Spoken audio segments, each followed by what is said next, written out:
ምንም አይነት ውድ የሆኑ ካሜራዎችን ሳትጠቀሙ በሞባይላችሁ ብቻ ስቴብል የሆነ ቪዲዮ እንዴት መቅረጽ እንደምትችሉ በዛሬው ቪዲዮ አሳያችኋለሁ። እንደምታዩት ይህ ቪዲዮ በስልኬ የቀረጽኩት ነው። ነገር ግን አንድ አፕሊኬሽንን በመጠቀም ብቻ ስቴብል የሆነ ቪዲዮ አድርጎልኛል። የአፕሊኬሽን ደስ የሚለው ያስገባችሁለትን ፎቶ ምንም አይነት ኳሊቲ ሳይቀንስ ነው እንደነበረ የሚሰጣችሁ ማለት ነው። አፕሊኬሽኑን ከአፕ ስቶርም ከፕሌይ ስቶር ላይ ማግኘት ትችላላችሁ። ነገር ግን የኔ ቴሌግራም ቻናል ላይ አስቀምጥላችኋለሁ።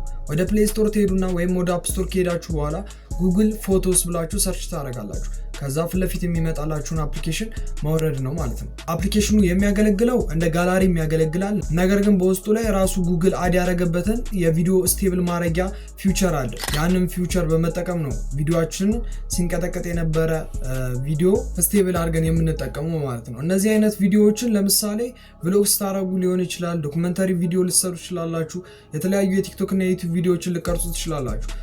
ስቴብል ላይሆን ይችላል፣ ትቀጠቀጡ ትችላላችሁ። ካሜራው በእጃችሁ ጌምብል ካሌላችሁ እንደዚህ አይነት አጋጣሚዎች ሊኖሩ ስለሚችሉ የአፕሊኬሽን በጣም አስፈላጊ ነው። አፕሊኬሽናችሁን ከከፈታችሁ በኋላ ቪዲዮአችሁን ትነካላችሁ፣ ስቴብል የምታደርጉትን ቪዲዮ ማለት ነው።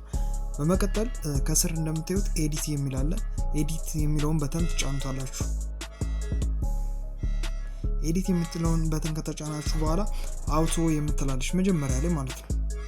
አውቶ የምትለውን ከተጫናችሁ በኋላ ስቴብልስ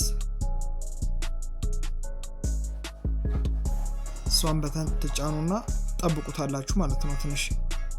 ከዛ በመቀጠል ስቴብል አድርጎ ወዲያው ይጨርስላችኋል። ከዛ ከላይ ሴቭ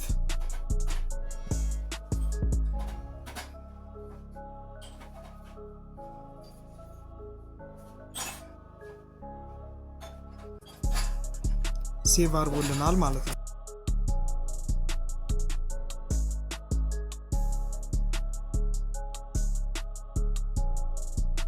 ቪዲዮ እንደተመቻችሁ አልጠራጠርም። ላይክ እና ሰብስክራይብ በማድረግ ቤተሰብ መሆን ትችላላችሁ።